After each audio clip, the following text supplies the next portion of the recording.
おはようございます。ももです。いつも動画見てくださってありがとうございます。というわけで本日は晩秋の奥日光にやってまいりました。いやー、ご覧の通り素晴らしい景色が広がっています。奥日光とはね、いろは坂を登った上、中禅寺湖や男体山のあるエリアとなります。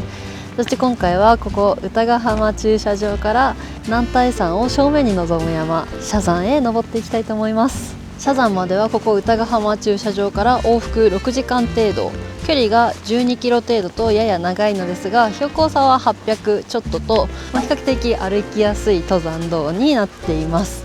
そしてね、私この社山はちょっと思い入れのある山で、実は初めて登山を始めようってなった時に登った山がこの社山でした。そしてその初めて登ったのがちょうど4年前ぐらいの11月だったんですけど、その後1月初めて雪山に挑戦したのもこの社山で、私としてはとっても思い入れのある山になります。この社山という山をご存知でない方も結構いらっしゃるかと思うんですけど、社山はね、実は男体山の真向かいぐらいに位置してまして、社山のね上からは中禅寺湖と男体山っていう素晴らしい景色が望めます。もちろんお隣の半月山からの景色がとても有名だとは思うんですけど、こうね、登ったものしか見られない社山からの景色というのはまた格別なものでして、そして社山はね、上の方にあまり高い木が生えていなくて、とても美しい稜線歩きというのを楽しむことができるので、実は4年ぶり4年ぶりになっちゃった。4年ぶりの社山登山を今回は楽しんでいきたいと思います。うわー、初めて登った年の本当11月1月ぶりだ。久々楽しんでいきます。というわけで今回はいろは坂を登ったら中禅寺湖の鳥居を左に曲がって歌ヶ浜駐車場へ向かいます。歌ヶ浜駐車場は6時間以下1回利用500円、6時間以上で1000円の駐車場となっています。とても綺麗なお手洗いと遊覧船の発着所があり、ここからの景色もとっても綺麗なので、立ち寄りスポットとしてもとてもおすすめな場所です。こちらの地図は上が南になっている地図ですが、現在地のこちら立木観音の前の歌ヶ浜駐車場からここの湖畔を歩いて、まずはイタリア大使館別荘記念公園へ、ここが最後のお手洗いになります。ここからさらに八丁出島の麓の方まで進んで、さらに先あぜ形を通過し、ここ登るとちょっと道書いてないですが、こちらの社山へ登っていきたいと思います。まずはこんな感じで道路の横にある歩道を進んでいきます。これを行った先にイタリア大使館別荘記念公園とイギリス大使館別荘記念公園があり、そこも一般開放されていますので、観光としてね楽しむことができます。そこもめちゃめちゃ私のお気に入りスポットで、登山を始める前はその大使館でゆっくりするためだけによく日光に訪れていました。でもね、登山を始めてからというもの、もう歩くのに必死になっちゃってあんまりそういった優雅な時間を確保できていないんですけどね、別荘として建てられた素敵な建物で中禅寺湖を眺めながらゆっくり過ごす時間っていうのは本当に格別なものなので、ぜひ皆さんも立ち寄ってみてください。男体山は数日前雪が降ったのですが、もうすっかりそれも溶けてきましたね。ですがね、日光白根山の方はすでにもう白く色づいています。そしてこちら進んでいくと左手にも少し駐車場があるのですが、こちらは全て思いやり駐車場となっておりますので、一般の方の駐車場は歌ヶ浜駐車場になります。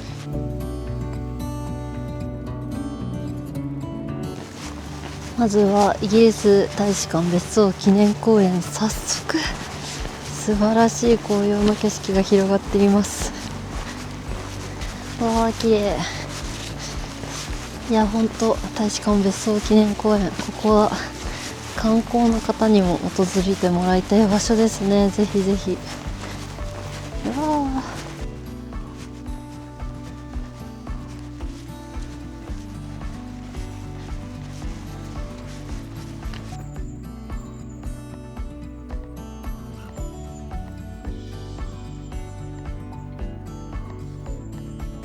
八丁出島が見えました。有名な八丁出島とこれから目指していく社山です。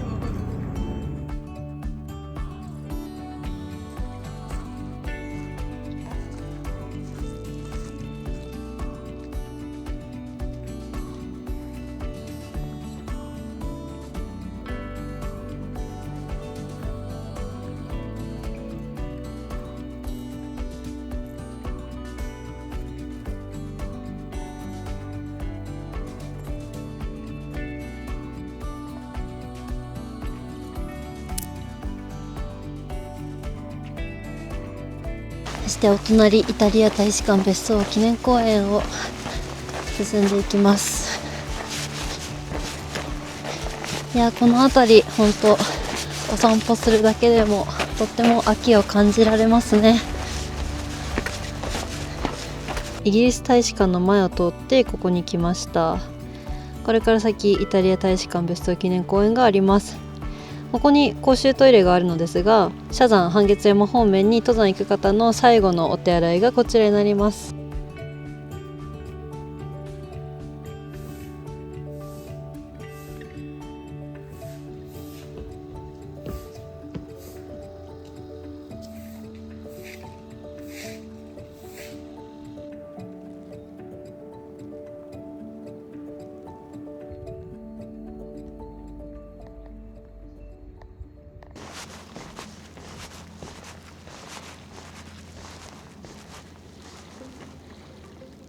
はあ、なんて美しき日光の秋。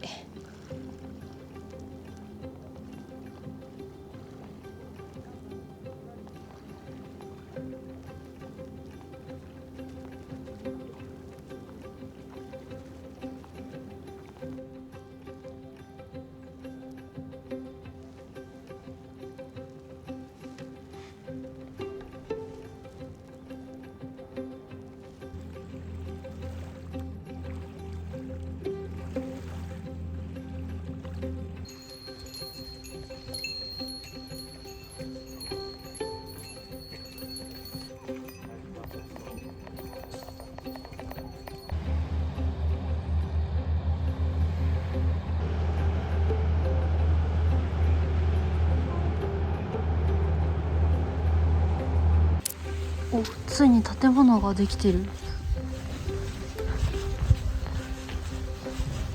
運営は開始されたのか。ここが先ほど遊覧船がついてた船着き場です。遊覧船で一周するのも優雅でいいな。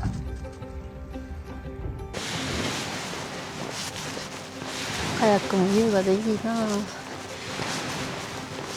今ね、遊覧船が過ぎた後なのでちょっと波が立っていますが、事前事故は本当に穏やかで、そして日本のね、自然湖の中では一番標高の高い1200メートルもの標高がある、外周25キロある大きな湖となります。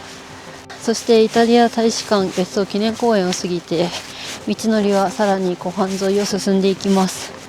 本当にね、社山は最後登るぞってなった時にギャッと登るだけで、それまではほとんどフラット移動になります。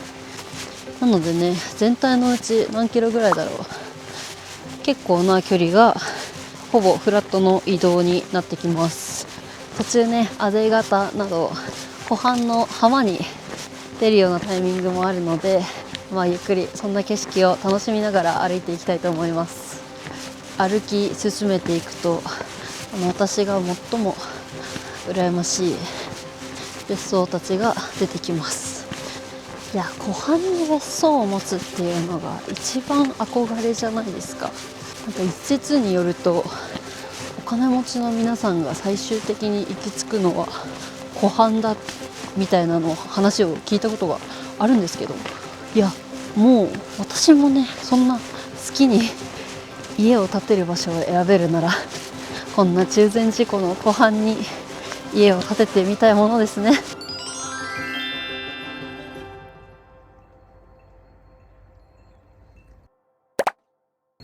こちら八丁出島を横から見た様子なんですけど、本当に近くで見ると赤が鮮やかですね。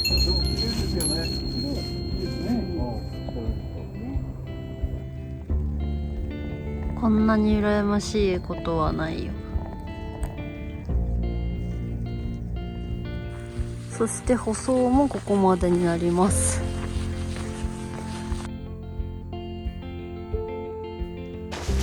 そしてここから先はいよいよ車両進入禁止エリアです。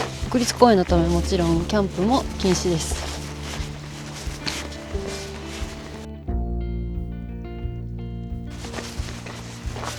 このもう少し先で半月山に登る方面と道が分かれます。そして中禅寺湖を見下ろす景色が有名な半月山方面にはここですね、この先左手の方へ登っていきます。いやー、それにしても歩いていて気持ちのいい景色です。半月山は半月山駐車場から徒歩 2,30 分ぐらいで半月山展望台というのがあって、そこから中禅寺湖と男体山を見下ろす景色がとっても綺麗に八丁出島などが見えて有名な景色になっています。ぜひね、そちらの景色は登山をしない方にも挑戦してみてもらいたい景色になっています。もちろん道はね登山道になってますので歩きやすい靴でぜひその景色を見に行ってみてください。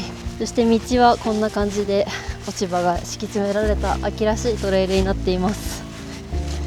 ややね道を見失いそうになりますが、実際歩いてみると、道らしきものはちゃんと見受けられるのでひとまず大丈夫そうです。そしてこちらが八丁出島の根元になります。ここから向こうにね八丁出島が広がっている感じになってます。八丁出島はね登る道はないと思うんですよね。なのであれは遠くから見て楽しむ場所ということで先へ進みます。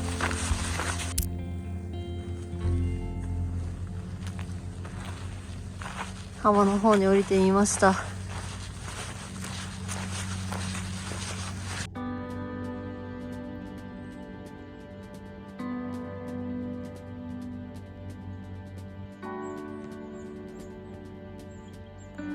そして徐々に今日登っていく斜山が近くなってきました。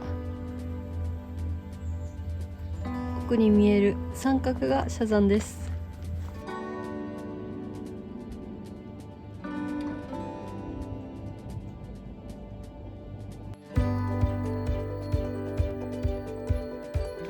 誰かが置いたのかしら、ベンチみたいになってる木がある。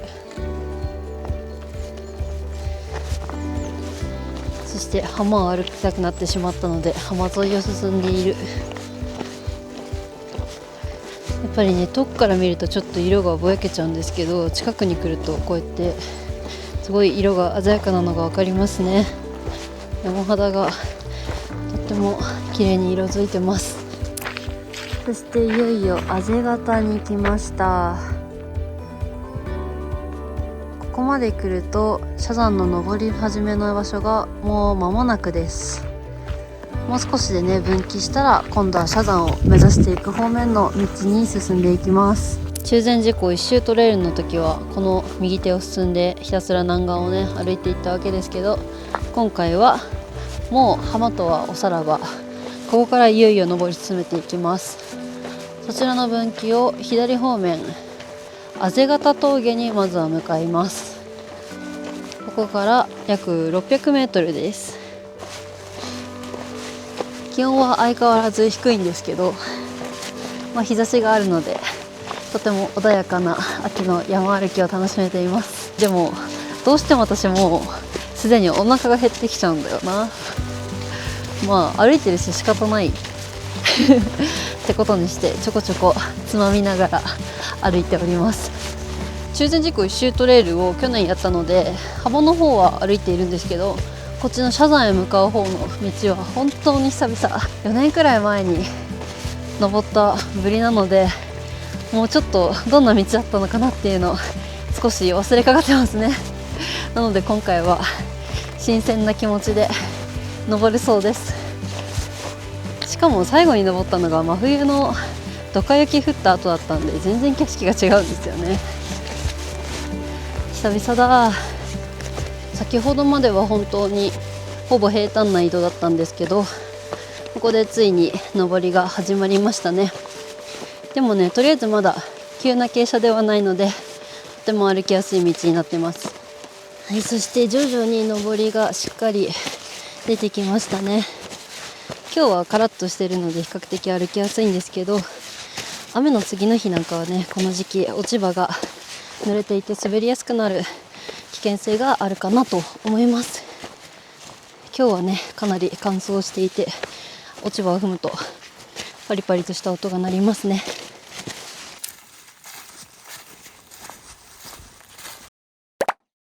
登り始まってくるとしっかり暑くなってきました。や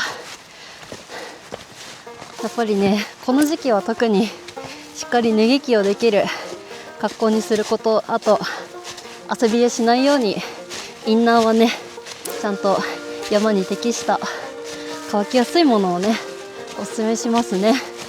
本当汗びしゃびしゃになって乾かない服とか着てると、この時期は本当命に関わるような危険性も出てくるのかなと思います。きっと今日も上に出たら寒いってなるはずです。道はこんな感じでね、ちょっと分かりにくいかもしれませんが、結構遠目に見れば分かる範囲ですね。ちょっと歩き進めるとこうやってちゃんと柵が出てきますので、これをね見ながら歩いていきます。車山の累計標高差は800メートルちょっとってお伝えしたと思うんですけど、大半の上りの部分がこの畔方から先車山までの短い距離の中にギャンと登る感じになってます。なのでね、もう登り始まったらガンガン斜めに登っていくような感じなんですよね。なので急に心拍数熱いみたいな感じになります。そして橋を渡ります。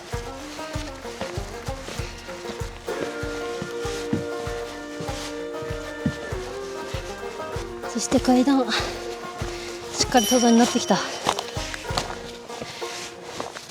かもこのね階段がしっかり登るんですよ。うわ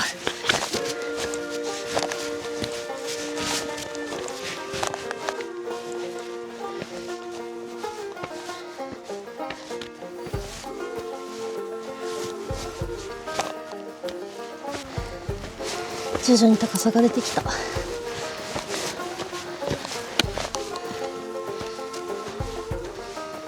半月山の峠。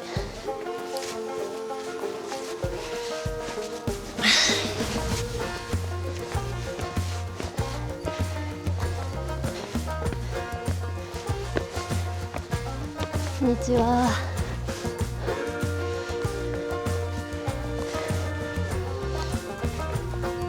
今歌ヶ浜からこう通って畔方まで、畔方峠が招きました。あとは車山へ。というわけで畔方峠から車山までは残り 1.3 キロ。今度は尾根に出まして、この尾根を進んでいきます。登って暑くなったので上着を脱ぎました。そして今登ってきた標高差を見たらまだ300メートルぐらいしか登ってなくて、残り500メートルぐらいを 1.3 キロで登っていくっていうことなんですよね。なのでここから先がいかに急かっていうことですよね。急だったっていうのはね、私も覚えてるまあ頑張って残り登っていきたいと思います。でもやっぱり尾根に出るとちょっと風が吹いてますね。向こう側とはまた違った風が吹いてます。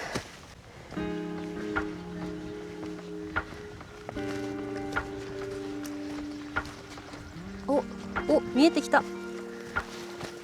見えてきた。今目指している車山のてっぺんが見えましたよ。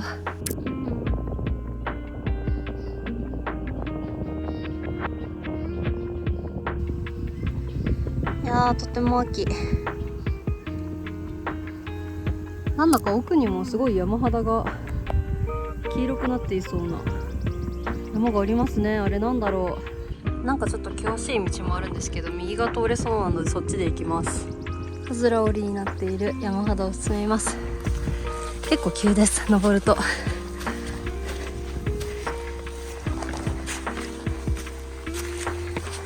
いやー、登りますね。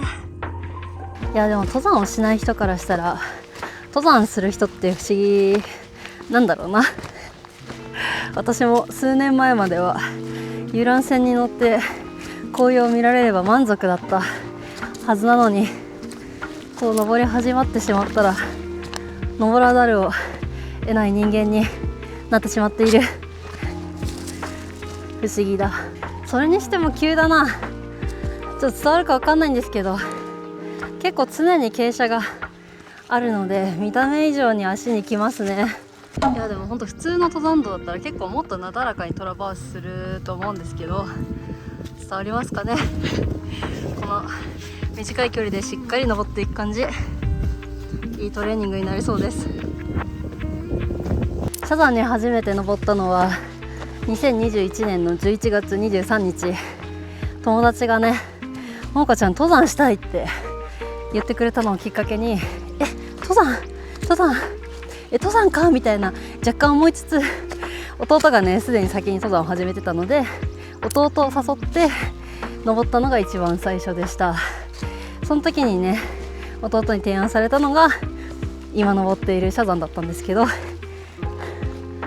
初めての登山でここをチョイスするって、なかなか私とそのお友達の体力を見込んでいやでもね、きついんです。ちゃんとしっかりきついんですけど、それを登りきった先の景色がね本当に素晴らしいんで、頑張ってよかったって、登山めっちゃ楽しいじゃんってその時思えたのが、こう今につながってるような気がします。こんな感じでね、左を見ると唐松、そして徐々に近づいてきたんじゃないか、サザン。近くで見ると唐松の黄色も鮮やかだ。いいね。そして見える。いやいや、男体山が見えるぞ。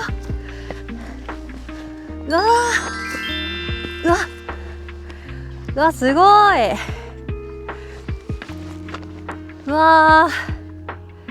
素晴らしい眺めだ。この上から見ると左手前のこの赤い山肌と男体山のコラボレーションっていうのが素晴らしいですね。そして左手奥の方に見える唐松の鮮やかさがすごい。あちらはね、千丈ヶ原と三本松の方なんですけど、とっても綺麗ですね。行きたくなっちゃうな。男体山とその奥には太郎山、そして左にずーっと行くと、今ほんのり白さが残っているあの山が日光白根山です。そして今登っているサザン、この尾根を伝ってピークはあちら。いやー、素晴らしい景色ですね。そして今いるここ、めちゃめちゃいい休憩スポット。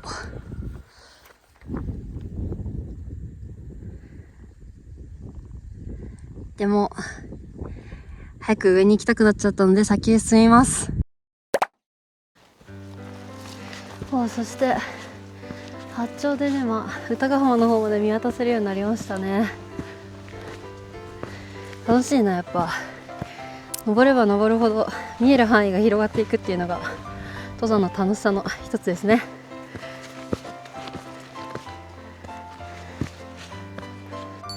なんて美しい山肌。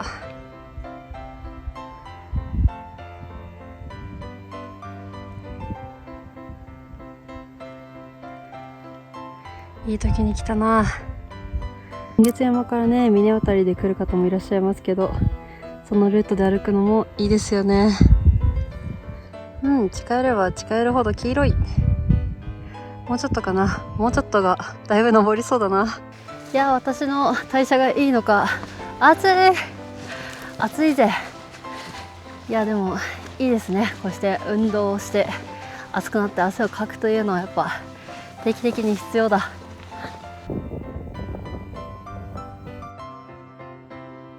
そしてこの自然の中で過ごすっていうのもね、やっぱり定期的に必要なんじゃないかな。どんどん登り進めてきたので、足にね徐々に疲労が溜まってきました。でもいい疲れだな。三本松戦場ヶ原の方は綺麗に見えてきました。すごい色づきですね。あっちも行きたくなっちゃうな。手前に見えてるのが勝負ヶ浜、キャンプ場のあるところですね。いや、それにしても急なんですよ。もう全然伝わんないかもしれないけど、おーし、また細い道が。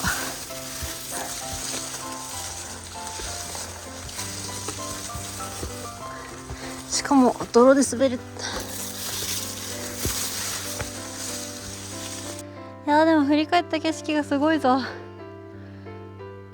おー、だいぶ見えてきた。いやだいぶ上の方まで来ました。あともう登りも少なそうです。いや頑張った。終わってないけど。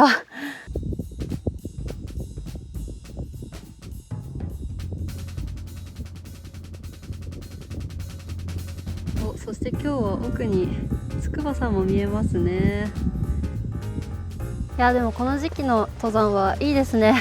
こうやって一生懸命登っても汗がダラッダラになることはないので、あんまり超大量に水をしょったりダラダラの汗を拭いたりしながら歩かなくてもいいので、とても爽やかな気分ですね。上に行ったら風が強くなるかなと思ってたんですけど、むしろ朝方吹いていた風は落ち着いて、これなら落ち着いて昼食をとることができそうです。そして最後気持ちのいい予選歩きをしていきたいと思います。わあ最高じゃないこの感じで、両側ね景色が抜けてるんですよ。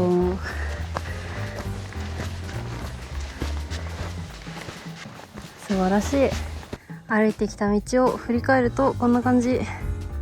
半月山の方の色味はね、画面越しは伝わらないかしら。結構綺麗に赤系のね深みのある色で色づいてます。そしてもう少し、いやなんかもうすごくないですかこの感じ。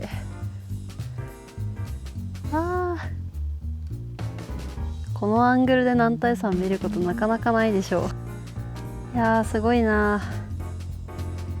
サザンの景色がこんなに素晴らしいっていうことはもっと知られていいと思うんだよな。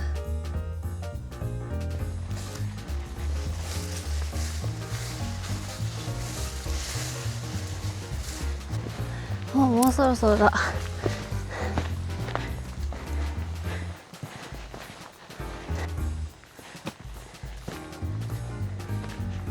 あった三角点。三角点タッチ。そしてビリーシャザン1827メートル登場しました。そしてこちらからの景色はというとこんな感じ。男体山が正面に見えますね。ただね、思ったより景色開けてないじゃんって思ったそこのあなた、実はもうちょっと先に進むと景色が開けるので、そっちまで進んでみたいと思います。 GO。 みんなね向こうが開けてることを知ってか、こちらでお昼休憩取ってる人が多いですね。スカイさんが見えた。今正面に見えてるのがスカイさんですね。いや開放的な景色です。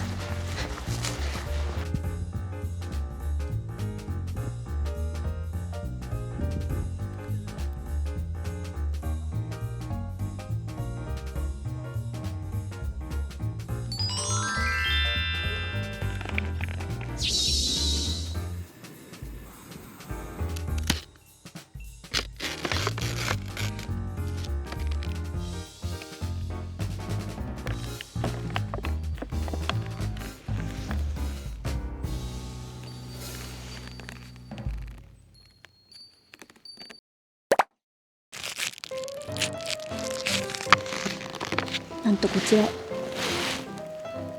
お揚げが2枚、ダブルデカ盛りお揚げ、見せらんないけどお揚げ2枚入り赤いきつねデカ盛り、デカ盛り。いやだってデカ盛りと普通盛りがさコンビニに並んでたらさデカ盛り買っちゃうよね。ってわけでちょっと食べないとお湯が冷めてしまいそうなので急いで食べます。ちょっとじゃあお揚げから。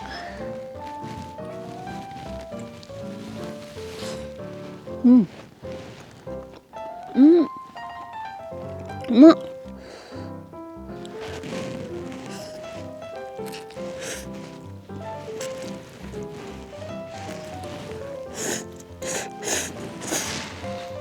うん、い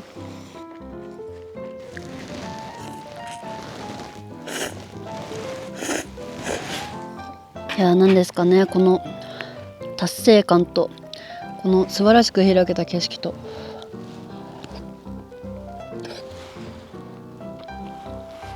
山の上で食べるご飯っていうのは格別ですよね。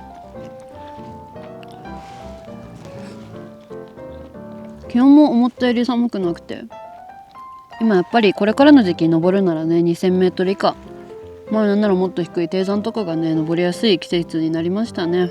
そして先ほど1枚お揚げを食べてもなおもう1枚いる。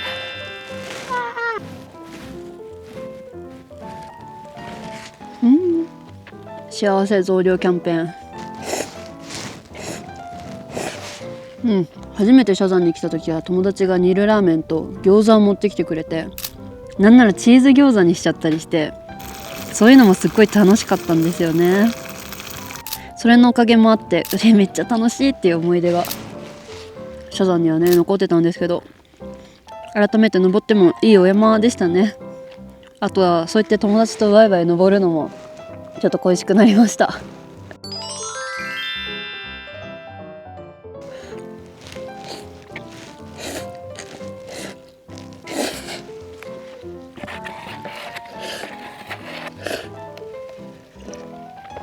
うわー、なんかもうここら辺にあったかい汁がうわーって広がってきた今。はあ、内側から温まるお揚げ。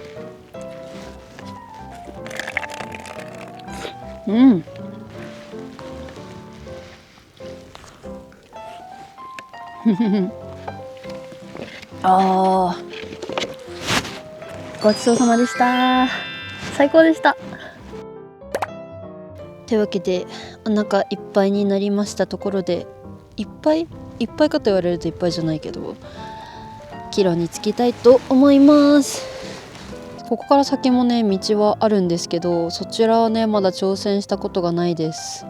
日光白根山はね何回か登ったことがあるんですけど、これからの季節でもね雪山をやる方には結構登りやすくていい山になってます。というわけであんまりゆっくりしすぎると体が冷えてきてしまいそうなので、この内からの暖かさを保っているうちに下山していきます。また下りながらこう目の前に中禅寺湖と男体山の景色が広がりながら歩けるので、実は下りの方が楽しみです。というわけでサザンともお別れです。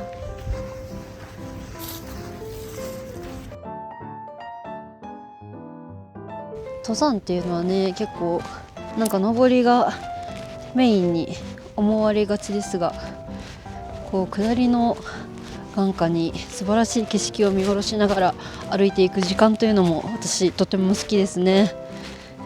今回みたいにねピストンのコースだとより上りの時との景色のギャップが感じられて、反対から見るとこんな景色なのかみたいな、そういう感動もいいですよね。笹やぶを下ってまいります。ここはちょっとね地面の土が露出してまして滑る場所があるのでちょっと慎重に降りていきます。不思議な景色じゃない？こうやって下に湖があるのいいね。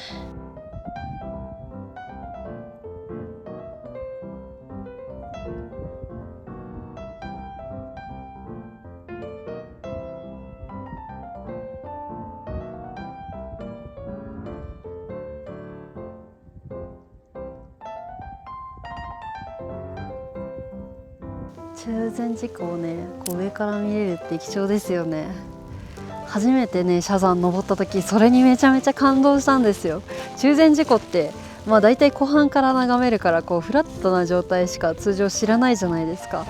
で中禅寺湖自体はめちゃめちゃ大好きだったんで元から何回もねキャンプに来たりとか観光では訪れてたんですけど、その中禅寺湖をね初めてこうやって上から眺めた時うわーってなんか一気にそこで世界が広がった感じがしたんですよね。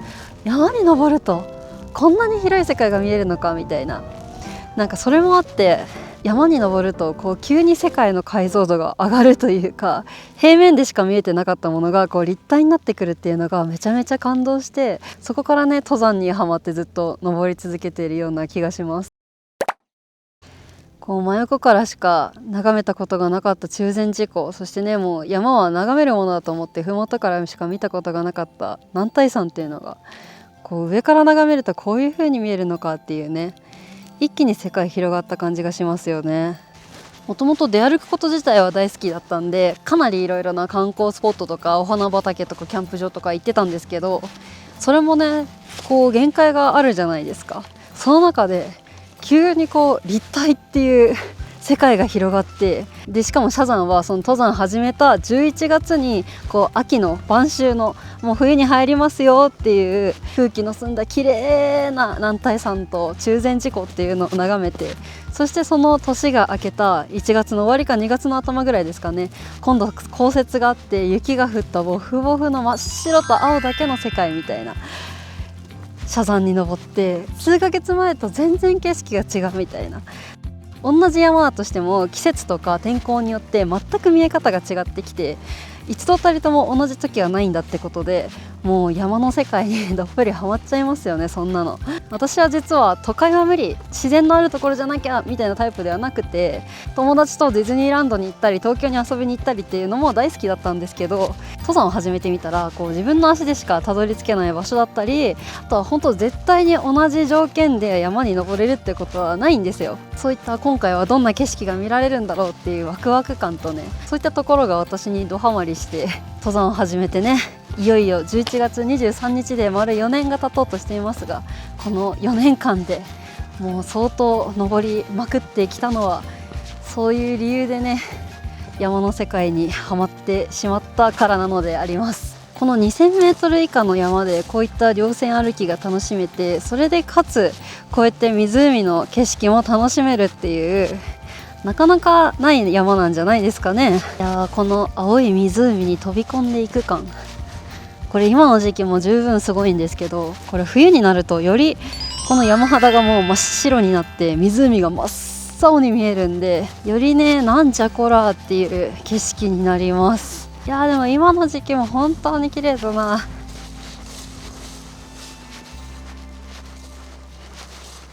すごいこの開放感は。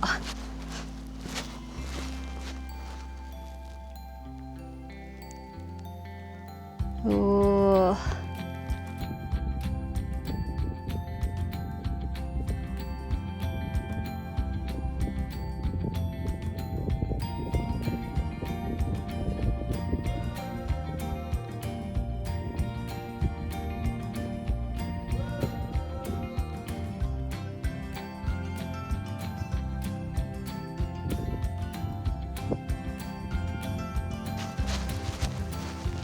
いいね。うわ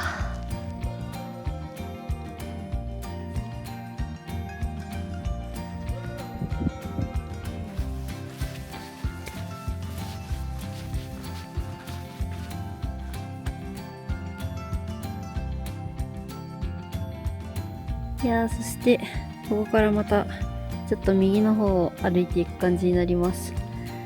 これだけ高いアングルで景色が抜けてるのはそろそろ終わりかな。この辺りのね山肌もすごいですよね。で今度は南斜面に行くとカラマツがたくさん生えていて、今度は黄色い世界になります。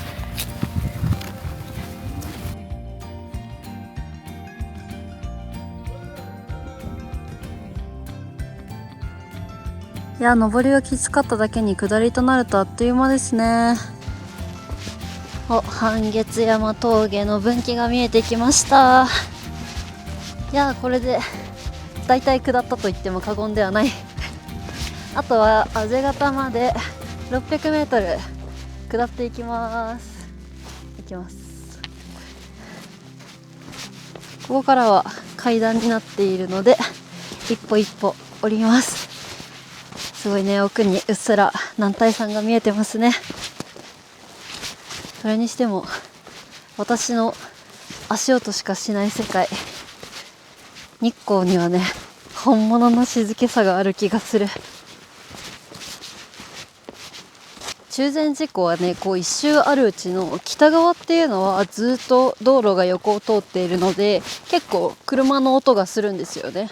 でもこっちの南岸側、南側はね、車が通る場所はないので、そういったね音もせず、本当に静かな森歩きを楽しむことができます。人間どころか生き物の気配すら感じないっていうね、こんなところで生き物に会ってしまったらどうしようって感じなんですけど、でも私は南岸でクマに会ったことはないですね。今年はね、クマの被害が各地でかなり起こっていてね、ちょっと問題になっていますが、日光のクマたちはまだ人を襲うような被害っていうのは一応聞かないかなと思います。この辺りの黄色も素敵ですね。あとはね、やっぱりこの枯葉を踏みながら歩くっていうのもいいですよね。いや、男体山がだいぶ高く見えるようになってきましたね。そして阿瀬方との分岐に帰ってきました。奥に阿瀬方の浜が見えますね。せっかくなんで向かってみます。懐かしの1年前にやった中禅寺湖トレイルで通った道のりです。中禅寺湖一周トレイル、私はね、今日と同じ歌ヶ浜をスタートしてこうぐるーっと時計回りで一周するコースを去年歩きました。いつかはね、歩いてみたいコースだったので、すごい挑戦できて嬉しかったです。いいね、この登り終わって下から見る男体山また。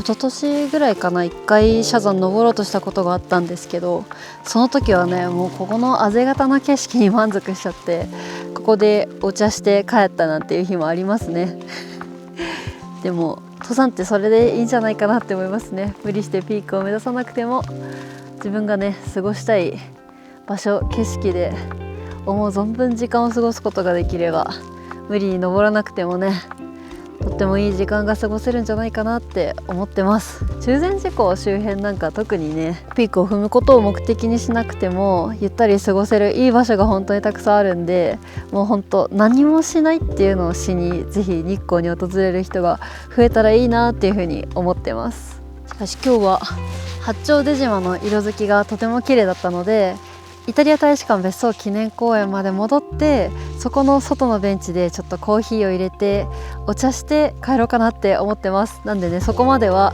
もう今後半まで降りてきたので、ほとんどフラット移動、あと数キロ頑張って歩いていきます。お茶しようっと。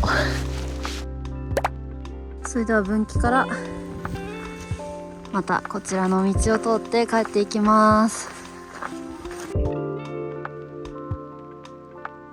帰り道もまた紅葉のこの色とりどりの中を歩いて帰れるのはいいですね。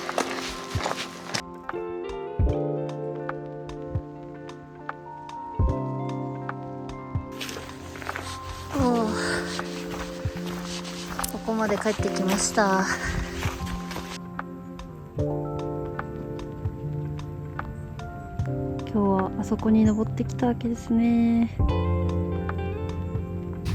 いやー、それにしても長い長いよー。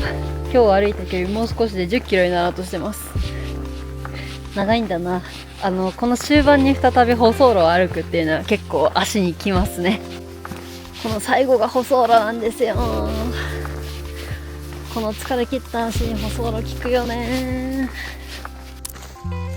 さあ、そして帰ってきました。イタリア大使館別荘記念公園。そして念願のコーヒータイム。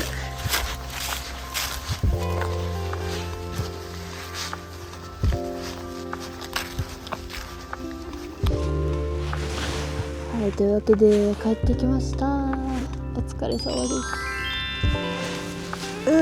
歩いた。ちゃんと長いんだよ。でもやっぱりね、こう男体山をこちら側から眺められるっていう、やっぱりここならではの景色と、あとね、綺麗な稜線歩きっていうのはなかなかこの辺りのエリアでも貴重な景色なのかなと思います。そしてね、距離は長いんですけど、標高差とかはね比較的少ないので、登山始めてちょっとステップアップしたいなっていう方とか、元気があればね、私も初めての登山で登ったぐらいの山なんで、元気がある方には登れちゃうと思うんですけど、ぜひね、あちらからの景色とっても素晴らしいので、のんびり登ってみてください。そしてね、道中こんな感じで素敵な場所もたくさんあるので、ちょこちょここうやって立ち止まってコーヒーを飲んでみたり、お菓子を食べてみたり、お昼にしてみたり、そんな風に楽しめるのが日光の良さかなと思います。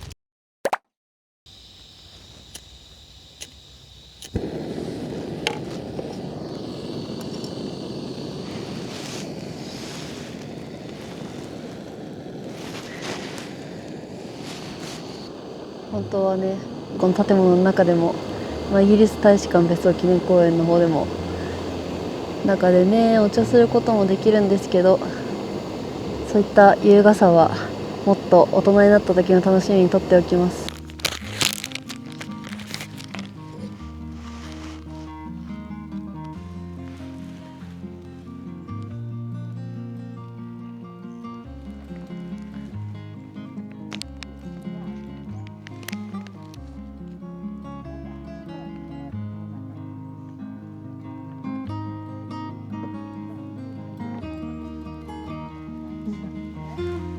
3人でお撮りします？写真撮りますよ。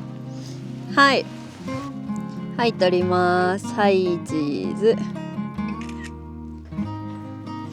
はい、撮ります。はい、チーズ。じゃあこっちも。はい、チーズ。どうですか？いいです？いいです。はい。はい。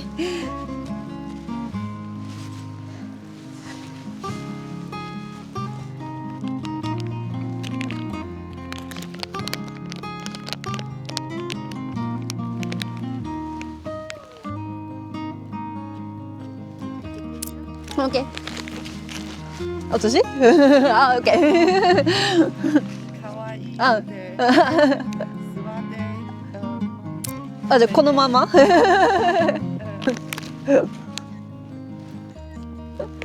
ありがとうございます。日本はとても綺麗です。嬉しいです。台湾から。台湾から。台湾もでもいいところですよね。はい、ありがとうございます。はい、Have a nice day。嬉しい。写真撮ってもらっちゃった。この感じが可愛かったって。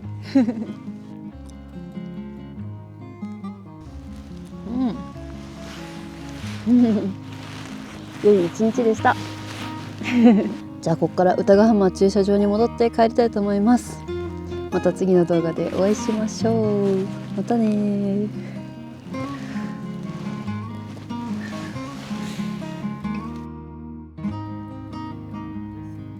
いや、今日にして大正解でしたね。ねえ、今日にしてよかったですね。明日じゃこれ見れなかったかもしれない。こういうのって大体がやっぱりいろいろ条件が揃わない。ねえ、これは本当毎回見れるわけじゃないから、いい時に来ましたね。お気をつけて。